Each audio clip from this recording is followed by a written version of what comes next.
Hello students, welcome to new study point 2.0 and आज हमारा class 10th का अगला लेक्चर है और हमने आपको पिछले लेक्चर्स में आपको कई सारी चीजें बताई, classification of the organic compound बताया और उनका स्ट्रक्चर भी हमने आपको बताया।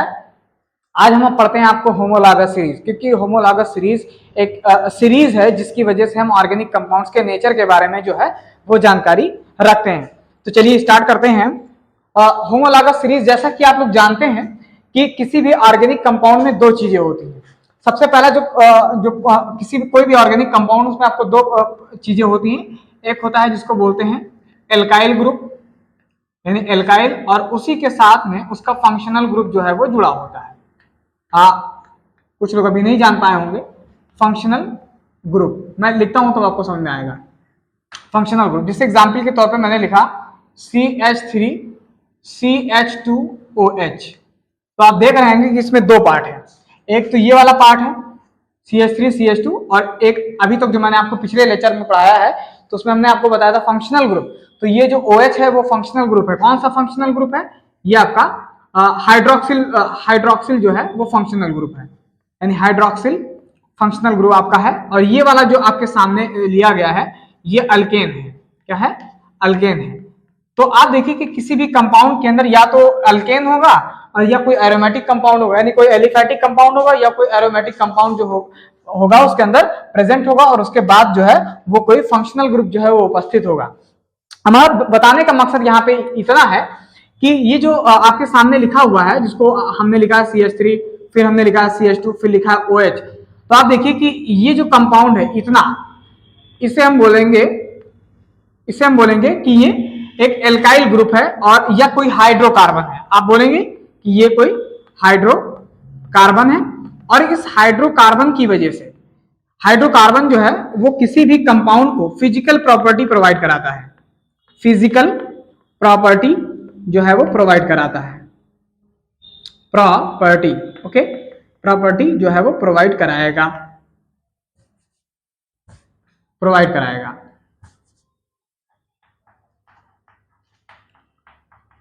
और ये जो आपके सामने फंक्शनल ग्रुप मैंने लिखा है, ये जो फंक्शनल ग्रुप है वो उस हाइड्रोकार्बन को केमिकल प्रॉपर्टीज प्रोवाइड कराएगा। केमिकल प्रॉपर्टी प्रोवाइड कराएगा। कुल मिलाकर अब अगर हम आपको बताएं तो किसी भी ऑर्गेनिक कंपाउंड में जो फंक्शनल ग्रुप होता है वो उस कंपाउंड की केमिकल प्रॉपर्टी को डिसाइड करता है, और जो हाइड्रोकार्बन वाला पार्ट होता है वो फिजिकल प्रॉपर्टी को डिसाइड करता है। फिजिकल प्रॉपर्टी का मींस क्या हुआ? जैसे मेल्टिंग पॉइंट, सेकेंड है जिसको बोलते हैं बॉइलिंग पॉइंट। ये सब इसकी फिजिकल प्रॉपर्टीज होती हैं। Boiling point, okay, boiling point. Third है जिसको बोलते हैं रेफ्रैक्टिव इंडेक्स, इसके बारे में बात की जाएगी। तो ये सब फिजिकल प्रॉपर्टी है। चौथा है जिसको हम बोलते हैं डेंसिटी। तो ये सारी जो प्रॉपर्टी होगी वो किसकी वजह से होगी? हाइड्रोकार्बन पार्ट की वजह से। अगर हाइड्रोकार्बन का जो नेचर है वो बढ़ता जाएगा, यानी कार्बन की संख्या अगर बढ़ती जाएगी, तो melting point, boiling point, refractive index, ये सब जो डेंसिटी है इन सब पे कोई ना कोई जो प्रभाव है वो आएगा, या तो कम होगा या तो ज्यादा होगा। और जो ये OH होता है, OH जो होता है वो किसी भी ऑर्गेनिक कंपाउंड की केमिकल प्रॉपर्टी को जो है वो डिसाइड करता है कि ये किससे रिएक्शन करेगा, किससे रिएक्शन नहीं करेगा। ये सारी जो प्रॉपर्टी होती है वो एक ऑर्गेनिक कंपाउंड्स के अंदर जो है वो समाहित होती है। तो आपके सामने जो मैंने यहाँ पे लिखा है ये होमोलॉगस सीरीज का मैंने आपको कॉन्सेप्ट बताया। तो ये जितने भी कंपाउंड्स हैं, चाहे केमिकल प्रॉपर्टी है या चाहे फिजिकल प्रॉपर्टी है, ये किसी ना किसी सीरीज को फॉलो करते हैं। उन सीरीज को बोलते हैं, उस सीरीज को हम क्या बोलते हैं? होमोलॉगस सीरीज बोलते हैं। तो एक होमोलॉगस सीरीज के अंदर पाए जाने वाले जितने भी ऑर्गेनिक कंपाउंड है वो सब एक जैसी केमिकल प्रॉपर्टी को डिनोट करते हैं।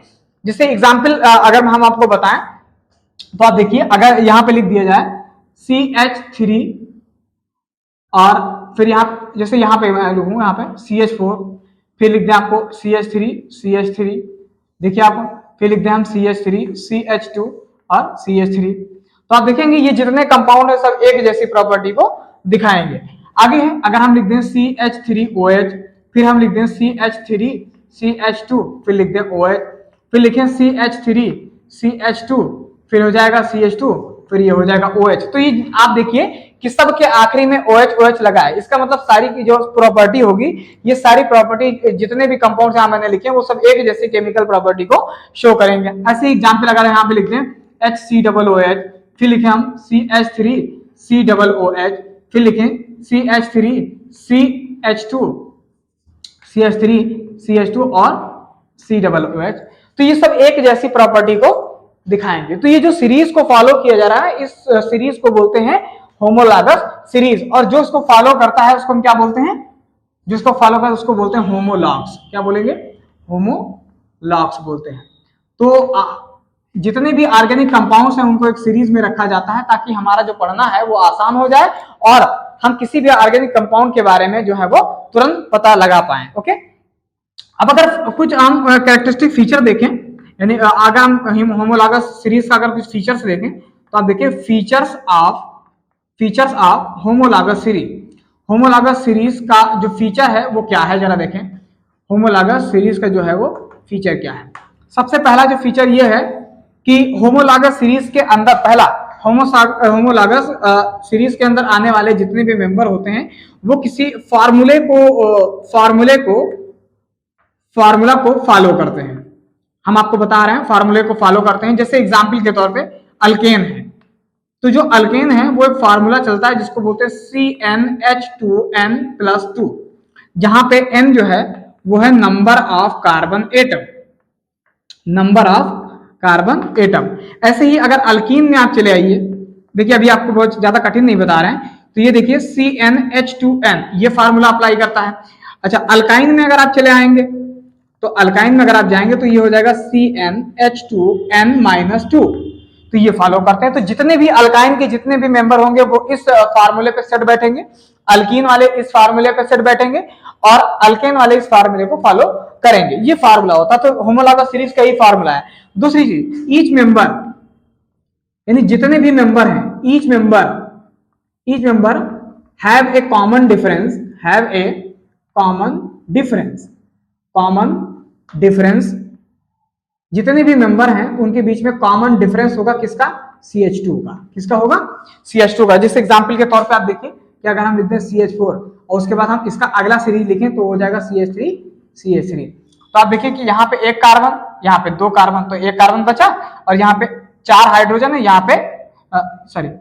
पे 6 हाइड्रोजन है, CH3 और CH3, तो 4 यहाँ पे 2 यहाँ पे, तो एक कार्बन और 2 हाइड्रोजन जो है वो मिले। अगर हम फिर ऐसे लिखेंगे तो लिखा जाएगा CH2 फिर हो जाएगा CH3। तो इसमें आप देखिए कि केवल CH2 का अंतर है, इसमें और इसमें केवल किसका अंतर है? CH2 का ही अंतर जो है वो पाया जाता है। तीसरा ये है कि जितने भी एक ही मेंबर के ऑर्गेनिक कंपाउंड जो एक ही होमोलॉगस सीरीज को फॉलो करते हैं उनकी प्रिपरेशन जो है वो आसान होती है, यानी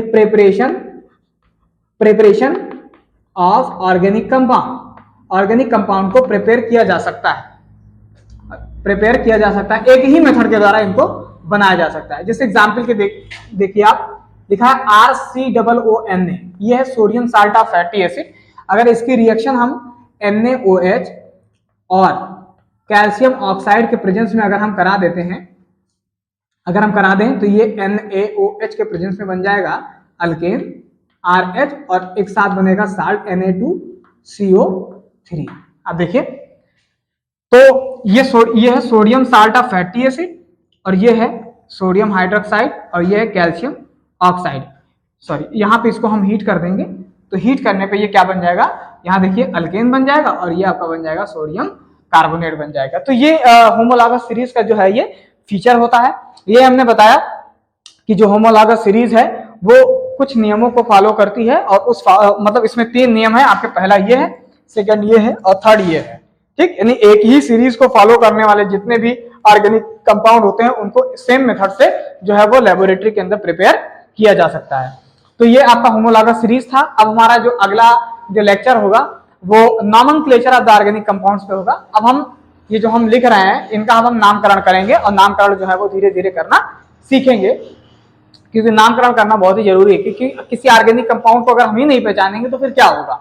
तो आप इस लेक्चर को देखिए, उसके बाद आप अगले लेक्चर को देखिए तब तक के लिए थैंक यू। और हाँ, लाइक और सब्सक्राइब जो है वो आप करते रहें, कमेंट करते रहें, ठीक है, थैंक यू।